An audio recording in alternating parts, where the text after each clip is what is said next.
Para a polícia, o crime que vitimou o seu Júlio César da Silva Duarte, lá na Avenida JK, crime ocorrido no dia 18 do mês passado, para a polícia, o caso está esclarecido.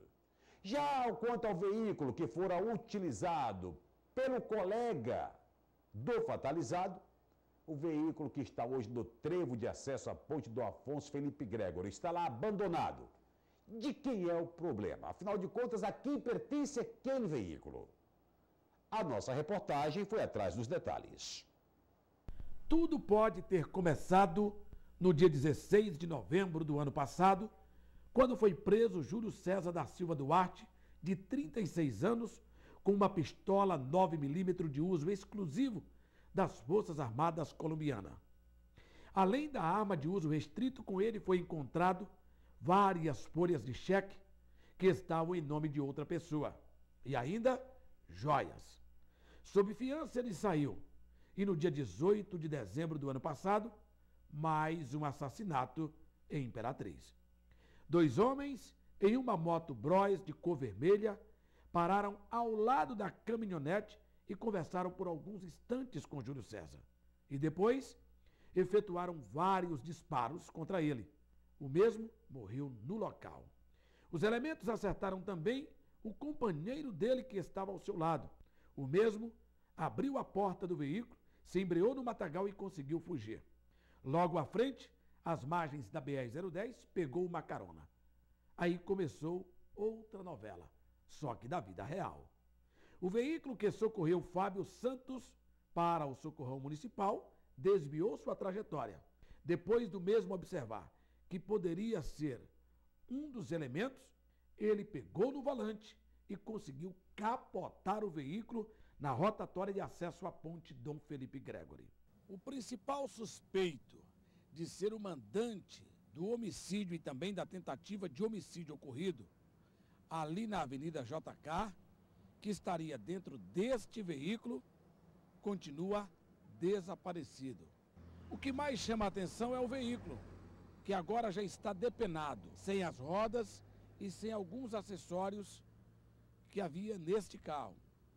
Para a polícia, isso é um bem de particular, uma responsabilidade do proprietário deste carro retirar ou não o veículo deste local. Pois depois de uma perícia, constatou-se que este carro não há nada contra ele. Para o Detran, só iria se houvesse problema na documentação. Para o pátio do ICRI, se eu fosse produto de crime.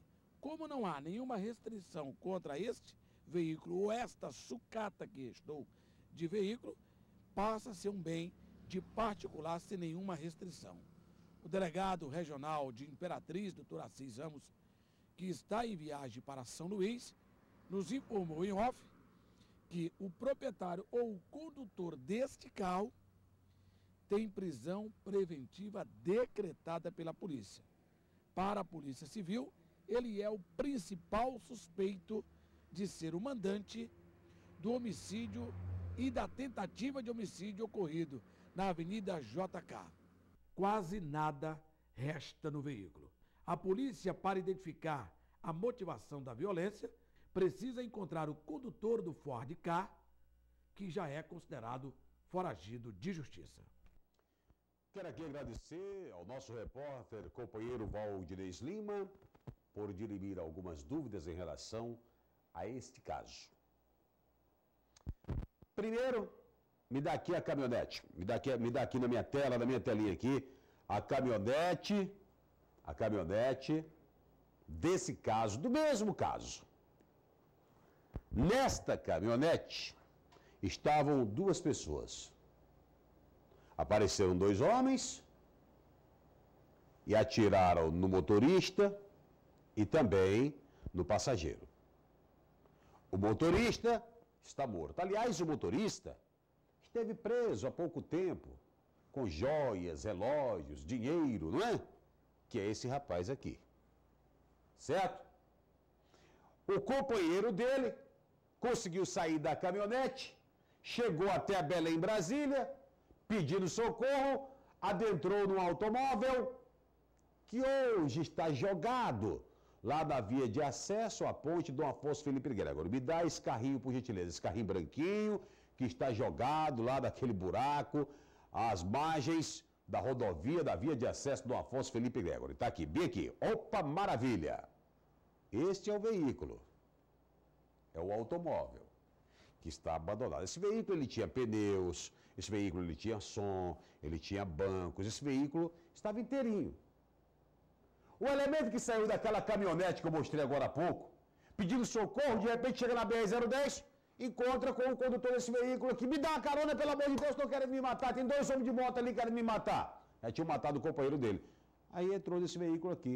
Uá, ele imaginava, nem sonhava, veio perceber depois, que quem conduzia esse veículo estava envolvido na condição de mandante do assassinato do seu colega. Tanto que estava nas proximidades. Aí ele adentrou o veículo, pensando que estava pegando uma carona para ser levado ao socorrão, já que estava baleado no pé. E aí, o elemento, não, de socorro sim, adentrou o veículo e tocou, foi para as bandas da via de acesso ao estado do Tocantins, rumo à ponte do Afonso Felipe Gregório. Ora, a coisa foi aqui, bem próximo a Belém, Brasília, na via de acesso a Belém, Brasília, e aqui, já na saída de Imperatriz, sentido a Sailândia. Aí o cara atravessa a cidade todinha, em vez de descer para as bandas do Socorrão, com o cidadão aqui desse veículo, tocou para as bandas do estado do Tocantins. Antes de chegar na ponte Dom Gregório, o elemento que estava na caminhonete, pensava que estava sendo socorrido pelo condutor desse veículo, resolveu então, percebeu o que iria acontecer, resolveu então dar de mão na direção, virou a direção do veículo e capotou o veículo. A pergunta que se faz é, e o Valdinez me respondeu agora, e o condutor? Já que, ao sair do veículo, os elementos que mataram o amigo dele, da caminhonete que eu mostrava agora há pouco, chegaram até o setor aqui e atiraram contra ele. E ele conseguiu sair, pediu socorro, foi hospitalizado. Já saiu do socorrão? Ou está preso? Isso a autoridade policial não explicou. Me parece também que não houve questionamento. E quanto ao condutor? Não, o condutor sumiu, desapareceu, mas assim, sem mais nem menos. Agora vem essa história, não, porque o veículo está legal, o documento está em ordem e não é nenhuma obrigação da autoridade policial fazer o recolhimento desse veículo porque o veículo é legal, não é de procedência duvidosa. Opa, devagar com o andor que o santo é de barro. Neste veículo estava uma vítima de tentativa de assassinato. Neste veículo estava um cidadão que o conduzia, que é no mínimo suspeito de envolvimento na condição de mandante do assassinato anterior. No mínimo. Neste veículo foram feitos vários disparos de arma de fogo. Elementos que ocupavam uma moto fizeram vários disparos contra o veículo. E este veículo está em via pública. E não é motivo para recolhimento? Não há nada consta em relação a esse automóvel? Que história é essa? Daqui a pouco vai aparecer um louco lá, vai tocar fogo. E aí? Vai se destruir mais um instrumento de provas? De uma ação, de um ato à margem da lei? E que envolve elementos de altíssima periculosidade? Me parece que o caso vai degringolar rumo ao esquecimento. Tenho essa impressão. E não é este apresentador que vai continuar com a cara na reta. Eu dou este assunto por encerrado, já que há 3 semanas estamos batendo na mesma tecla. E por parte da autoridade, não se teve até o presente momento nenhuma satisfação. É algo muito estranho e que muito deixa a desejar tal comportamento. Primeiro, pela falta de esclarecimento em dizer quem é quem. E segundo, pelo abandono em que se encontra esse veículo, tanto a ponto de ser completamente capado, ou seja, tirado peças, pneus e utensílios outros. Infelizmente, fica agora o silêncio como resposta a todo e qualquer ato daqui para frente em relação a este caso, em que constam 2 vítimas, uma delas fatal.